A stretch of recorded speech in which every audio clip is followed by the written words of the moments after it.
Capitol Report is a production of Senate Media Services. On this week's program, the Minnesota Republican Party chair makes the case for voting GOP in November. The state demographer provides an update on 2020 census efforts, and the Senate bonding chair explains why the state needs a bonding bill. Stay tuned for this week's Capitol Report.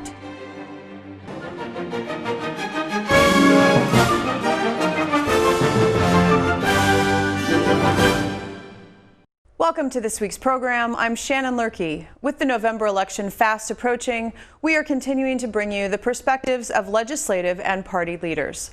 This week, I spoke with the chair of the Minnesota Republican Party, Jennifer Carnahan. President Trump's campaign is making a serious effort to win Minnesota. The president has visited multiple times, so has Vice President Pence and members of the president's family. He narrowly lost Minnesota in 2016. Can he win in 2020? Well, thank you so much for having me on. I really appreciate being with you today. We are very encouraged and excited about the election that is fast approaching here on November 3rd. And we have all the encouragement and positivity that we do believe we are going to make history and flip Minnesota's 10 electoral votes in just under 50 days. In 2016, with the president coming within 1.5 points or 44,000 votes and winning 78 of Minnesota's 87 counties, we are feeling that momentum and energy in every corner of the state, where we know the folks that voted for the president in 2016 are going to come back out. We know there are people that did not vote for the president in 2016 that will come over and support him, and that's going to have a ripple effect as it reaches to every corner of our state and also further down the ballot. So in preparing for this interview, I searched the Minnesota Republican website looking for a 2020 platform. I did not find that, but I did find a link placed prominently, reasons to vote for President Trump. Nationally, there are a number of former Republican leaders who have publicly said they will not support the president this time around.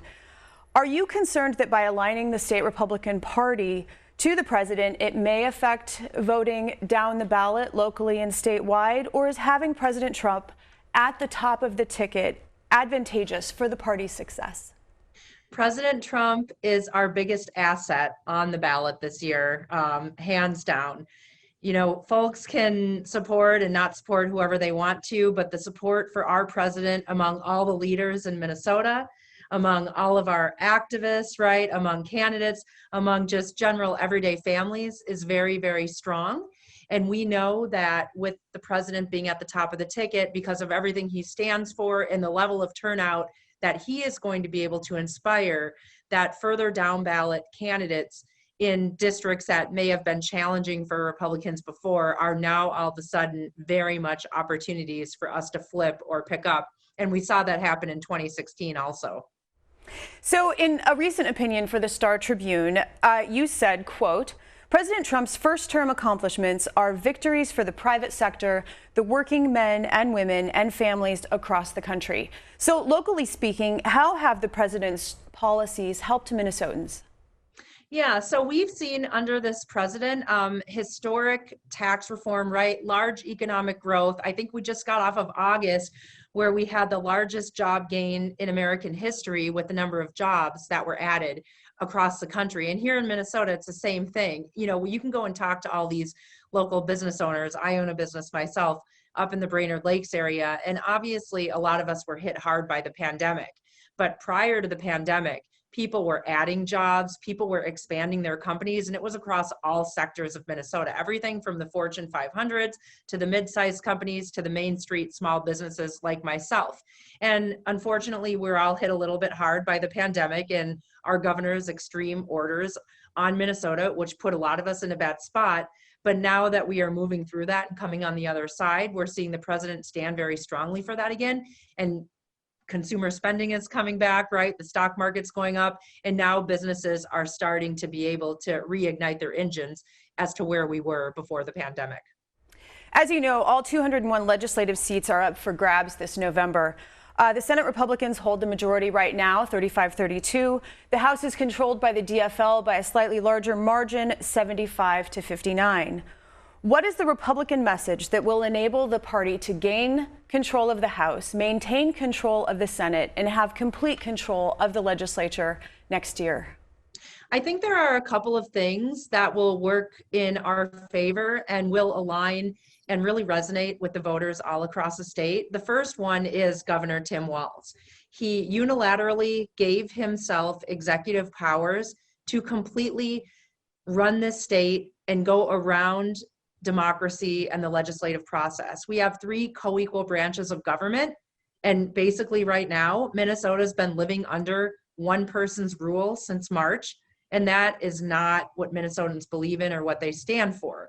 And because of that, the governor has unilaterally made decisions about our children's education, about our health care, about our businesses, when, how, and if we can even operate. And also taking it a step further, he's made decisions around how people can practice their faith and also around our social activities. And so that is something that's going to be at the top of people's minds, especially now that we're in that window when kids are needing to get back into school. And there's been so much confusion and chaos around how that's done. And families are having to adapt in so many different ways, right? Based on where they live in the state and what those school districts, how they're operating. The second one is going to be around public safety and having the rights and freedoms to make sure that no matter what we're doing in our lives, that we all are given the basic rights of protection. So I think that's going to be another top issue because we see so many leaders on the left, Democratic candidates, right? Democratic leaders that are already elected that are standing behind the noise of defunding the police. And now you look at a city like Minneapolis, where I think they have 59 deaths or did the other day, which is far surpassed what we've seen there in recent years. And now the city council there is trying to figure out, oh, why do we have so much violence? Why can't we stop it? Well, you're basically out there saying that all police officers are bad and saying that we should defund them all across the state. And then also having a candidate on the DFL side going out into one of our suburban areas in the city of Hugo and saying that the place should be burned down and basically threatening a family, right, and beating piñata effigies. So that is linked to every Democratic candidate that's on the ballot, whereas our party stands behind, the right to peacefully protest, but peaceful in a respectful way that doesn't cause danger or harm or go after our police and result in, right, complete destruction of our largest city in the state. So I think those are going to be very important themes going into this election that will be impacted on the legislative level of races. So you are a woman of color leading a party in which there are currently no Republican Minnesota legislators of color. Does that need to change? And why should non-white Minnesotans vote Republican this fall? All voters in Minnesota should look at the quality and the candidacy of the individual running. And they shouldn't vote for someone or not vote for someone based on their external appearance. I would never want to have gotten into a college or been promoted or been hired into a company because of the color of my skin. I would have wanted to have been hired, selected, or elected even to my role as chairwoman because of my accomplishments, my record, my capabilities, my abilities, and what I can do. And I think that that's the way that people need to look at everyone running, no matter what level of office or what race it is. We have to judge the individual on their merits. And in the legislative races, we do have a lot of diversity in our candidates that are out there running.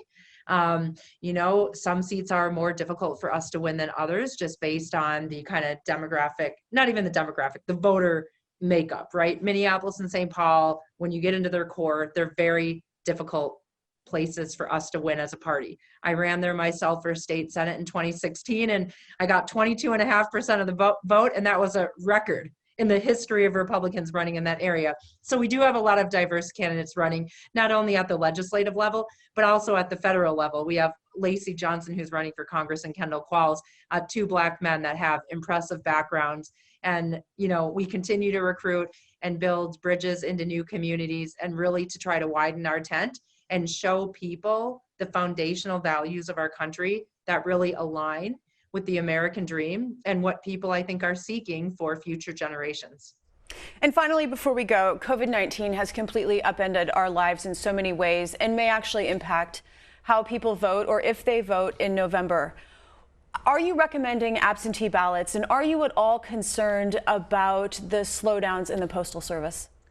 So we absolutely encourage people to exercise their rights and their freedoms as Americans to be able to vote. So if that's absentee, with absentee balloting opening on Friday, people should absolutely do that, and we do encourage it.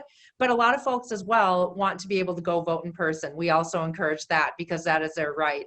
In terms of the Postal Service and the slowdowns, Minnesota has one of the earliest no excuse absentee ballot windows in the country, where voting is open 6 weeks before. So if people choose to vote absentee and get their ballots in the mail right away, I don't think there's any doubt that that ballot will get there in time. But the other thing that I'm not sure folks are aware of is they can get their absentee ballot and fill it out, but if they have concern with the Postal Service, they can actually go drop it off at a voting center, right? Or at their county elections office, wherever that might be. So there's multiple ways for people to ensure that their votes get in on time and get counted. And that's what democracy is all about.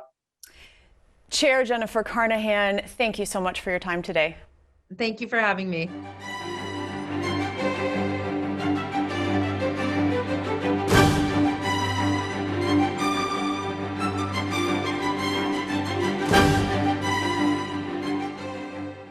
The United States Constitution mandates that a census take place every 10 years to count the entire population.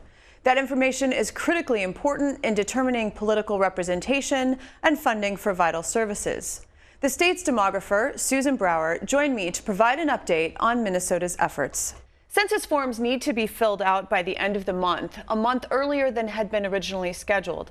This week, Governor Walz sent a letter to the U.S. Census Bureau asking that the original October 31st deadline be restored. That said, how are Minnesotans doing at getting those census forms filled out? So Minnesota has done very well in terms of its self-response. So that just means that people have taken the forms that they've received in the mail or the notices that they've received, and they've taken it upon themselves to respond. We lead the nation in terms of self-response, and about 3/4 of Minnesota households have responded that way so far.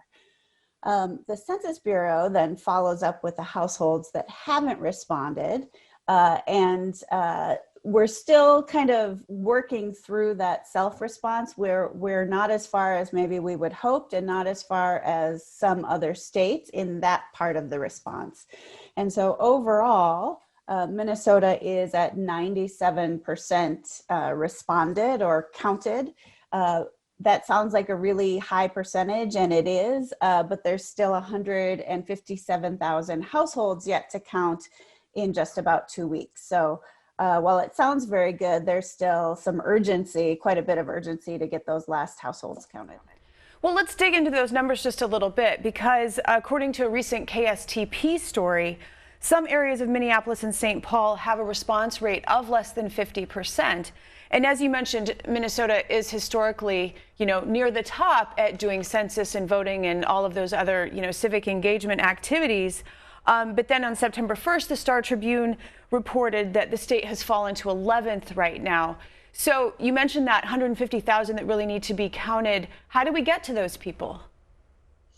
So these are the folks who have presumably received multiple responses and are uninterested or unwilling to respond. They're really the hardest groups to count. And so it takes multiple in-person visits. It takes skilled census takers to explain to folks why it's important and why they're doing this, and that the information is secure and confidential. The areas that still need to be counted, there are some that are in urban areas, but I would say, looking at the state as a whole, the areas that concern me the most right now, in addition to some of those urban neighborhoods, are areas in northern Minnesota, very rural areas in northern Minnesota. A number of tribal areas still have very low response rates, and I think it's just going to take time to reach some of those groups that are historically undercounted by the census. Now, does a person need to be a citizen or have a green card or have some other kind of legal status in order to be counted in the census? And can any information that is gathered in the census be used against someone who is, say, in the state illegally? So the census counts everyone, regardless of legal status. So citizens, non-citizens, people who are authorized to be in the US. It is just in the Constitution as a count of all people. It doesn't specify anything about legal status or whether they're permanent residents. It's just a head count of every living, breathing human being. And data can't be used against folks, but I understand why they would be concerned that that's the case and hesitate to answer. There are specific laws that protect data that's collected by the Census Bureau so that they can't be used in a court of law. They can't be shared with other agencies such as ICE. Whatever goes into the Census Bureau stays in the Census Bureau for 72 years, which is roughly a lifetime. And only then can individual level data be released. What kinds of outreach are underway right now to get this count done? And has COVID-19 had an impact on the 2020 census? And those outreach efforts, do they end September 30th if that deadline is not extended? So the community efforts to reach people and let them know about the importance of the census are still going on. There was a bit of a pause during the period where everyone was figuring out what was going on with COVID-19, but those are back up and swinging. There's also an effort by the Census Bureau, as we talked about, called non-response follow-up, where census takers are going door to door. So there's kind of the community-led effort and then efforts by the Census Bureau to go door to door to do that counting. I'd say COVID has had an enormous impact on the census. There was a prolonged period of time where census takers were originally scheduled to go door to door, and they needed to hold back until early August when it was safe to go out and enumerate again. And it's also been difficult to hire census takers. A lot of people, particularly retirees who were planning on being census takers, didn't feel comfortable, with good reason, going door to door during a pandemic. So that has slowed the process down.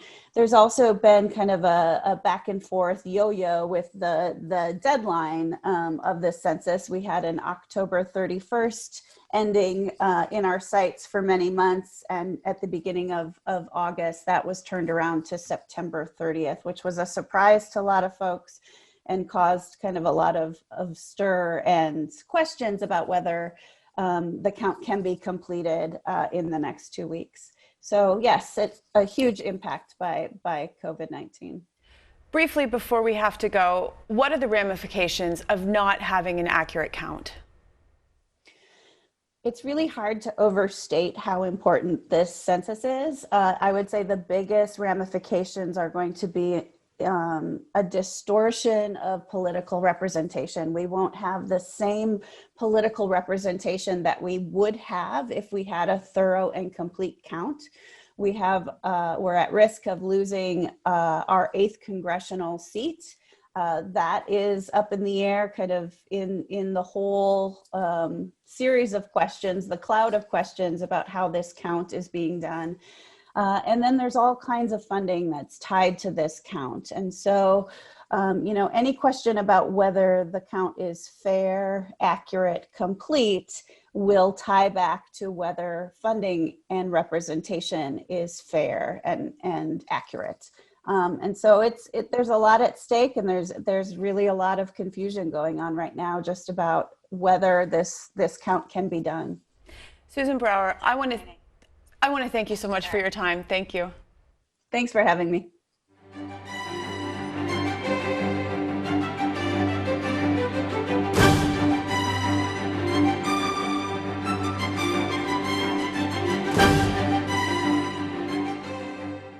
The last capital improvements bill was passed by the legislature in 2018.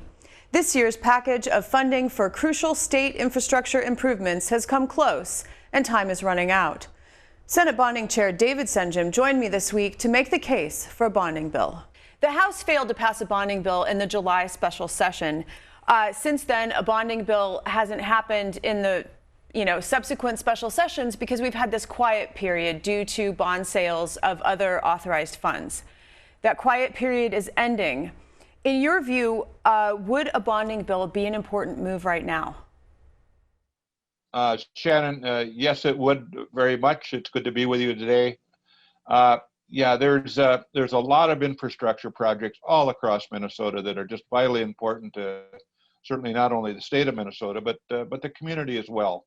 And this has been a long anticipated bonding bill. We did not do one last year.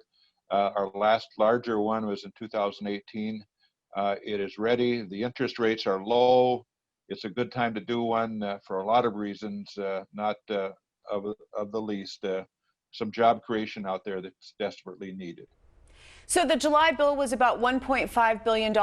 Is this next one that you've been working on, is it about that same size or is it more? Well, we've been targeting general fund bonding at $1.35 billion. In addition to that, we've thrown in, if you will, that's a little not quite well said, but we've added to that an additional $300 million of trunk highway bonds, which takes it nearly to $1.8 billion. So it is a good, strong bill, one of the biggest bills ever. Are any of these projects shovel ready? Oh yes, there's within the framework of this bill. For goodness sakes, I'm going to guess there's well over 200 projects within this, and of course. Some are not shovel ready for sure, but some are, and this bill proposes, in fact, to make many of them shovel ready. So, but there's enough, if you will, action within this bill from the standpoint of being able to move things forward. So it's a good bill, and it is in many cases they are shovel ready. Yes. How much deferred maintenance is there in state projects, and how much of a start would this amount of money go in making a dent in those? Shannon, that's really a good question. I'm not sure we really know this. I can give you some example though. If we just talk about wastewater infrastructure within Minnesota and the sewage treatment plants, that kind of thing, which are vitally important to clean water and frankly our way of life. If you just look at that, I'm gonna believe there's somewhere in the neighborhood of $2 to $3 billion worth of just wastewater infrastructure needs. The people from Minnesota State University told us a year or so ago that, if they could get everything that they needed to bring their buildings or facilities up to where they wanted to be, it would be literally over $1 billion there. So as we count agency after agency, community after community, I'm not sure what that number is, but it is billions of dollars. The fact that we do a $1.35 billion bonding bill, yes, that's a big bonding bill, but it comes nowhere near taking care of the needs of Minnesota from the standpoint of what's out there and what's being looked at from the standpoint of not only our agencies but communities across our state. So what are, if you could just name a few, some of the new and necessary projects that would be funded? Oh, I'll just I can be real easy. I go right to my own community. Rochester Airport, they have $11 million bonding request on a $52 million runway project here. The runway goes all the way back to 1960, and it's rather broken down. Again, I'll stay a little bit close to home. The city of Roanoke, the largest city in Minnesota not to have a wastewater treatment plant, all individual septic system. Frankly, right next to the Zumbro River, and then we can go all over Minnesota. The Kellogg Street Bridge, it's been a bridge that they've had to restrict traffic on for a good number of years. There's $50 million to replace that, and so it goes on and on. There's just needs all over the state of Minnesota, again, like this, that certainly are important to, again, not only the state of Minnesota but communities. So in the July bill that failed, there were some tax breaks that were embedded in that bill. Will that be the same for this next one that may come up? And is that unusual? Yes, it is unusual. Typically tax bills follow, if you will, or at least go on their own. It was decided again to put some tax relief, if you will, within the last bonding bill, and I'm going to believe that that's going to follow as well as we put together the next bill. And by the way, I say put together the next bill. The bill that we've had is pretty well intact. We can kind of polish the issues in certain places, but I think it's pretty much ready to go, and we just have to get, again, partner up with the House and find those final agreements, make those final decisions, and we can go ahead. Just before we go, some Capitol watchers say it's unlikely to get a bonding bill passed so close to an election. What's your view? Oh, well, I mean, I suppose you could look at it this way, but again, this bill is long awaited. It is needed from the standpoint of just the infrastructure it provides. Literally over $500 million worth of transportation projects in it, about $2.5 million, $250 million worth of wastewater infrastructure projects, and on and on and on. It is needed, again, not only for what it does to Minnesota, from the standpoint of needed infrastructure, but also, frankly, as we're going through a tough economy right now, there's a lot of job creation in this bill, and we hope that for that reason as well, it needs to go forward and be part of the fabric of our future. Senator David Senjem, thank you. Thank you so much.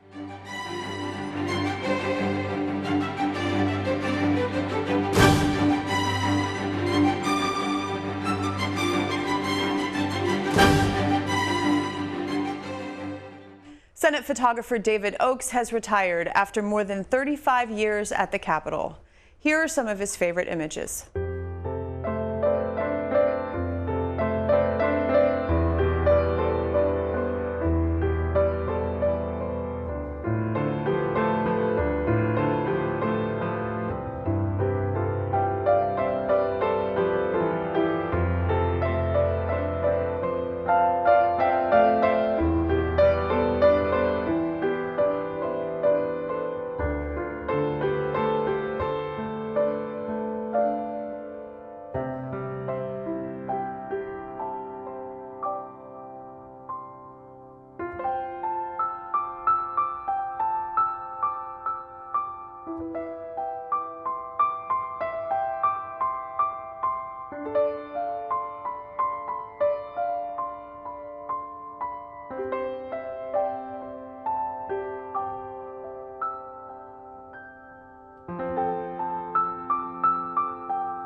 Join us again next week as we delve into more topics affecting Minnesotans.